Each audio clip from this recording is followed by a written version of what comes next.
পৃথিবীতে আজ পর্যন্ত কোনো মানুষ বাঁচতে পারে নাই, কোনো নবীরাও থাকতে পারে নাই। পৃথিবীর এই সবচেয়ে বড় বাস্তবতা থেকে মানুষ শুধু বারবার পালায়া যায়। কেউ এই বাস্তবতা মানতে চায় না, থাকতে চায় না। এই জন্য জানাজায় আসলে পৃথিবীর আসল বাস্তবতাটা 5টা মিনিটের জন্য হলো মনে পড়ে।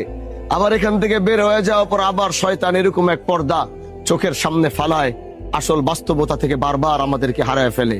এজন্য আজ যে মাইয়ের চলে গেছে, এখানে একটু দাঁড়াও, এখানে একটু দাঁড়ায়া এই খাটিয়ার দিকে তাকাও, ওই সাদা কাপড়ের দিকে তাকাও। আমি হানজালা কত সুন্দর শেরওয়ানি পরে আছি, আমি এই মুহূর্তে মরে গেলে শেরওয়ানি খুলে ফেলবে, কেউ খুলতে না পারলে কেচি দিয়ে কাইটা ফেলবে। আমার ওই কাপড়ই পরতে হবে যে কাপড়ে কোনো রং নাই, ঢং নাই, সেলাই নাই, কিচ্ছু নাই। এই জিনিসটা মানুষ বিশ্বাস করতে চায় না, এই জিনিসটা মানুষ মানতে চায় না। এজন্য জানাজার এই নামাজ থেকে এতটুকু শিক্ষা নিয়ে বাড়িতে যাও যে একটু পরে আবার তোমাকে গোসল করা এখানে রাখা হবে। যে মানুষগুলো